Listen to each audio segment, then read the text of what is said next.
बच्चों, आज की इस वीडियो में हम पढ़ेंगे मिठाई वाला पाठ का सारांश और अंत में पाठ से संबंधित प्रश्नों के उत्तर भी। तो जैसे कि आप सभी जानते हैं, इस पाठ के लेखक कौन हैं? भगवती प्रसाद वाजपेयी। तो आइए शुरू करते हैं मिठाई वाला पाठ का सारांश। आप चाहें तो इसे अपनी नोटबुक में लिख भी सकते हैं। एक आदमी पहले एक खिलौने वाले के रूप में आता है। वह मधुर स्वर में बच्चों को बहलाने वाला खिलौने वाला गाकर सुनाता है। सभी बच्चे उसके खिलौनों पर रीझ कर अपनी तोतली आवाज़ में भाव पूछते हैं। नन्हे नन्हे बच्चों से पैसे लेकर तथा उन्हें खिलौने दे वह फिर वहाँ से गीत गाता हुआ चल पड़ता है। राय विजय बहादुर के बच्चे चुन्नू मुन्नू भी एक दिन खिलौने लेकर आए। उनकी माँ रोहिणी इतने सुंदर और सस्ते खिलौने देखकर सोचने लगी कि वह इतने सस्ते खिलौने कैसे देकर गया। इसके 6 महीने बाद नगर में किसी मधुर मुरली बजाकर बेचने वाले का समाचार शहर फैल गया। वह बहुत सस्ती मुरली बेचता था। रोहिणी उसकी आवाज़ सुनकर पहचान गई, ये वही खिलौने वाला है। रोहिणी ने अपने पति के द्वारा इस मुरली वाले को बुलाया तथा अपने बच्चों के लिए मुरली खरीद ली। फिर उसे देख बच्चों का समूह खुश होकर उसके चारों तरफ इकट्ठा हो गए। मुरली वाले ने भी सभी बच्चों को देने के बाद उस बच्चे को भी मुफ्त में मुरली दी जिसके पास पैसे भी नहीं थे। इसके 8 मास यानी कि 8 महीने बाद सर्दियों में एक मिठाई बेचने वाला गीत गाता हुआ आया। रोहिणी को इसका स्वर भी कुछ सुना हुआ सा लगा। वह अपनी छत से तुरंत नीचे आई। उसने मिठाई वाले को बुलाया। रोहिणी के पूछने पर उसने बताया कि वह इससे पहले खिलौने और मुरली बेचने आया था। रोहिणी ने उससे पूछा कि वह इतनी सस्ती चीज़ें क्यों बेचता है। मिठाई वाले ने बताया कि वह एक नगर का अमीर आदमी था। उसके 2 बच्चे और एक सुंदर पत्नी थी, लेकिन अब कुछ भी नहीं रहा।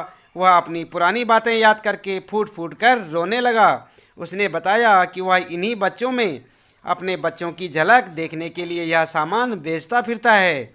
वह रोहिणी के बच्चों चुन्नू मुन्नू को कागज़ की पुड़िया में मिठाई बिना पैसे लिए ही देकर गीत गाता चल दिया। तो बच्चों, इस प्रकार आपने देखा, ये था पाठ का सारांश। पाठ का नाम क्या था? मिठाई वाला। और ठीक इसी प्रकार आप अपनी नोटबुक में लिख सकते हैं। जब पाठ का सारांश लिखने को कहा जाए तो आप इस सारांश को लिख सकते हैं। इसके बाद बच्चों शुरू करते हैं यहाँ पर पाठ से संबंधित प्रश्नों के उत्तर। तो इस पाठ में कुछ प्रश्न होंगे जो कि आपको अपनी पुस्तक में देखने को मिलेंगे। तो उनके उत्तर आइए यहाँ पर जान लेते हैं। पहला प्रश्न होगा आपका, मिठाई वाला अलग अलग चीज़ें क्यों बेचता था और वह महीनों बाद क्यों आता था? तो यहाँ पर हम आपको बता देते हैं। आंसर होगा, बच्चे एक चीज़ से ऊब न जाएं, इसलिए मिठाई वाला अलग अलग चीज़ें बेचता था। बच्चों में उत्सुकता बनाए रखने के लिए वह महीनों बाद आता था। साथ ही चीज़ें न मिलने से बच्चे रोएं, ऐसा मिठाई वाला नहीं चाहता था। तो ये आपका उत्तर होगा। इसके बाद दूसरा प्रश्न आपके लिए, मिठाई वाले में वे कौन से गुण थे जिनकी वजह से बच्चे तो बच्चे बड़े भी उसकी ओर खींचे चले आते थे? तो बच्चों यहाँ पर जो है उसका उत्तर होगा, आप देखें यहाँ पर फर्स्ट वाला, मिठाई वाला मादक मधुर ढंग से गाकर अपनी चीज़ों को बेचता था। सेकेंड होगा, वह कम लाभ में बच्चों को खिलौने तथा मिठाइयाँ देता था। थर्ड वाला होगा, इसके हृदय में बच्चों के लिए स्नेह था, वह कभी गुस्सा नहीं करता था। और चौथा होगा, हर बार नई चीज़ें लाता था। इस प्रकार से सभी जो है उसकी ओर खींचे चले आते थे। इसके बाद बच्चों यहाँ पर देखते हैं प्रश्न तीसरा, विजय बाबू एक ग्राहक थे और मुरली वाला एक विक्रेता। दोनों अपने अपने पक्ष के समर्थन में क्या तर्क पेश करते हैं? तो उत्तर होगा, आपने देखा है ना, दुकानदार भी कहता है कि मैं बहुत सस्ता बेच रहा हूँ, ग्राहक कहता है कि आप बहुत महंगा दे रहे हैं। तो इसमें दोनों अपने अपने समर्थन में कुछ तो बात बताएंगे। तो यहाँ पर जो आंसर होगा, एक ग्राहक के रूप में विजय बाबू अपना तर्क पेश करते हुए कहते हैं कि तुम लोगों को झूठ बोलने की आदत होती है, सबको एक ही भाव से सामान बेचते हो, ग्राहक को अधिक दाम बताकर उल्टा ग्राहक पर एहसान का बोझ लाद देते हो। ये आपका उत्तर होगा। इसके बाद एक विक्रेता के रूप में, अब विक्रेता क्या बोलेगा, दुकानदार क्या बोलेगा? जो पहले कहा था ये कौन बोलेगा? ये तो ग्राहक बोलेगा। अब इसके बाद यहाँ पर दुकानदार क्या जवाब देगा? एक विक्रेता के रूप में मुरली वाला अपना तर्क पेश करता हुआ कहता है, आपको चीज़ों की असली लागत का अंदाज़ा नहीं है, इसलिए दुकानदार चाहे हानि उठाकर ही चीज़ें क्यों न बेचे, पर ग्राहक को हमेशा लगता है कि हम उन्हें लूट रहे हैं। ग्राहक को दुकानदार पर विश्वास नहीं होता है। मुरली वाला कहता है कि असली दाम 2 पैसा ही है, मैंने पूरी 1,000 बनवाई थी। तो इस प्रकार से आप इसका उत्तर लिखेंगे। इसके बाद बच्चों प्रश्न नंबर 4 में खिलौने वाले के आने पर बच्चों की क्या प्रतिक्रिया होती थी। तो बच्चे कैसे होते थे, आपने देखा होगा बच्चों पे क्या प्रतिक्रिया होती थी, बच्चे खुश हो जाते थे ना। तो आंसर होगा खिलौने वाले के आने पर बच्चे खिलौने देखकर पुलकित हो उठते थे। बच्चों का झुंड खिलौने वाले को चारों तरफ से घेर लेता था। वे पैसे लेकर खिलौने का मोल भाव करने लगते थे। खिलौने पाकर बच्चे खुशी से उछलने कूदने लगते थे। और अगला प्रश्न होगा 5वां प्रश्न आपके लिए, किस प्रकार से होगा आप देखें। रोहिणी को मुरली वाले के स्वर से खिलौने वाले का स्मरण क्यों हो आया।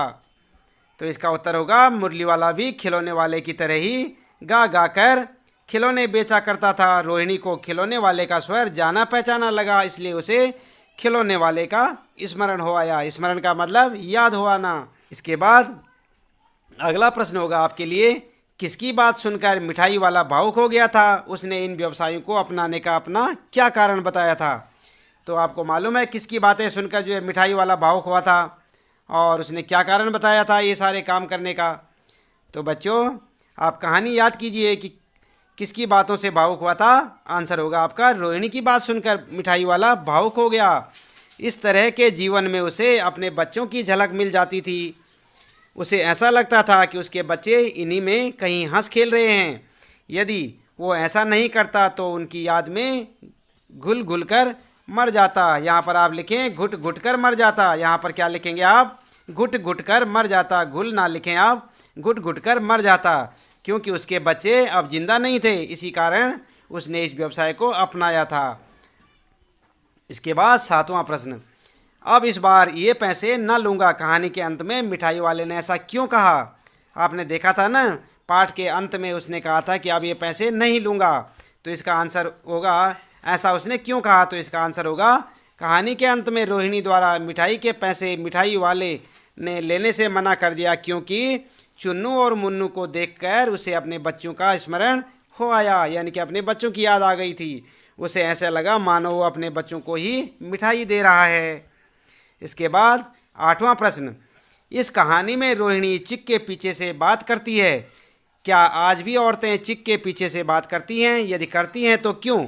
आपकी राय में क्या यह सही है, यानी कि छिप छिप कर बात करना क्या सही है पर्दे के पीछे, पर्दे की ओर से। अगर आपकी राय में क्या यह सही है, ये सब आपने उत्तर लिखना है।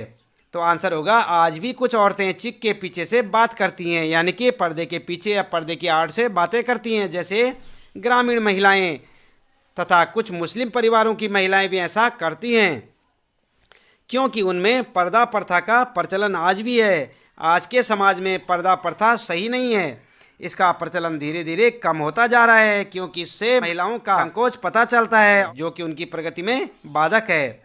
तो यहाँ पर जो है इस प्रकार से आप उत्तर लिखेंगे। इसके बाद बच्चों कहानी से आगे के कुछ प्रश्न देख लेते हैं। तो पहला प्रश्न होगा, मिठाई वाले के परिवार के साथ क्या हुआ होगा, सोचिए और इस आधार पर एक और कहानी बनाइए। तो आपने यहाँ पर जो है देखा था कि मिठाई वाले का परिवार सारा जो है नष्ट हो गया था, खत्म हो गया था। तो इसी प्रकार से यहाँ पर आपने उत्तर लिखना है कि मिठाई वाले के परिवार के साथ क्या हुआ होगा। क्या हुआ, आंधी तूफान में कहीं गिर गए होंगे, या कहीं पहाड़ से गिरे होंगे, या कोई एक्सीडेंट हुआ होगा, क्या हुआ होगा उसके साथ, आप सोचकर लिख सकते हैं। तो उत्तर आपके लिए यहाँ पर भी है, मिठाई वाला एक प्रतिष्ठित और सुखी संपन्न व्यापारी था। दुर्घटनावश किसी दिन उनकी पत्नी और उनके दोनों बच्चों की मृत्यु हो गई। पत्नी और बच्चों के न होने के कारण व्यापारी को अपना अस्तित्व और अपनी संपत्ति व्यर्थ लग रही थी। अतः इसी कारण मिठाई वाले ने अपने दुख को भुलाने के लिए दूसरे बच्चों की खुशी में अपनी खुशी को ढूंढने की चेष्टा की। इसमें उसे काफ़ी हद तक सफलता भी मिली और वह फिर खुश रहता था, आपको मालूम है ना। क्वेश्चन दूसरा जो होगा आपके लिए, हाट या मेले, शादी आदि आयोजनों में कौन कौन सी चीज़ें आपको सबसे ज़्यादा आकर्षित करती हैं, उनको सजाने बनाने में किसका हाथ होगा, उन चेहरों के बारे में लिखिए। आप जानते हैं ना, मेलों में जो आपको मिलते हैं खिलौने, बांसुरियाँ और कई प्रकार के जो है रंग बिरंगे खेल खिलौने जो आपको देखने को मिलते हैं, ये सब कोई ना कोई तो बनाता होगा। शादी ब्याह में सजाने का जो सामान है, जैसे कुछ फ्लावर्स होते हैं और कई जो है आपने देखे होंगे कलरफुल जो पेपर्स होते हैं, इन सबको जो कोई ना कोई तो बनाता होगा। तो इसके पीछे किसका हाथ होगा, आप लिखें कि कौन इन्हें बनाता होगा। हाट, मेले, शादी में निम्नलिखित चीज़ें हमारा ध्यान आकर्षित करती हैं। आंसर होगा आपका कि हमें ये चीज़ें आकर्षित करती हैं। कौन कौन सी, जैसी मिठाइयाँ, खिलौने, झूले, चाट, पकोड़े आदि।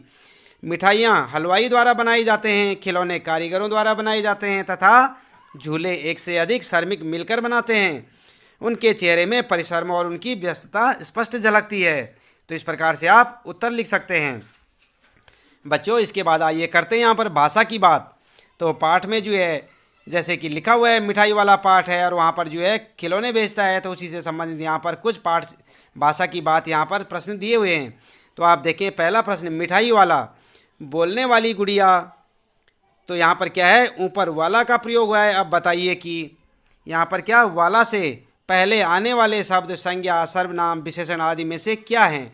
तो यहाँ पर आप देख रहे हैं ना, मिठाई वाला और बोलने वाली गुड़िया। तो यहाँ पर जो वाला वाला लगा है, जैसे बोलने वाली, मिठाई वाला, तो आपने बताना है कि जो इसके पहले वाला से पहले या वाली से पहले जो शब्द लगा है ये संज्ञा है या सर्वनाम है।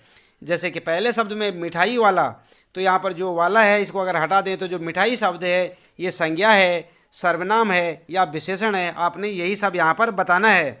ऊपर लिखे वाक्यांशों में उनका क्या प्रयोग है। दूसरा प्रश्न यहाँ पर होगा कि ऊपर लिखे वाक्यांशों में उनका क्या प्रयोग है।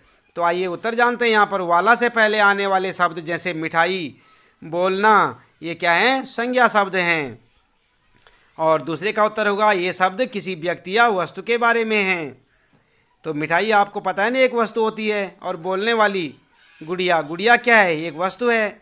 इसके बाद प्रश्न दूसरा होगा, आपके माता पिता के ज़माने से लेकर अब तक फेरी की आवाज़ों में कैसा बदलाव आया, बड़ों से पूछकर लिखिए। जो फेरी वाले गलियों में आवाज़ लगाते हैं ना बच्चों, कैसे लगाते हैं आवाज़, आपने देखा होगा। तो आजकल जो भी फेरी वाले आते हैं वो कैसी आवाज़ लगाते हैं, लेकिन इससे 20 साल पहले या 15 साल पहले जो फेरी वाले आते थे वो दूसरे प्रकार से या कैसे आवाज़ लगाते थे। ये सब अपने माता पिता से आप पूछ सकते हैं कि जो पुराने टाइम में जो फेरी वाले आते थे कैसे आवाज़ लगाते थे।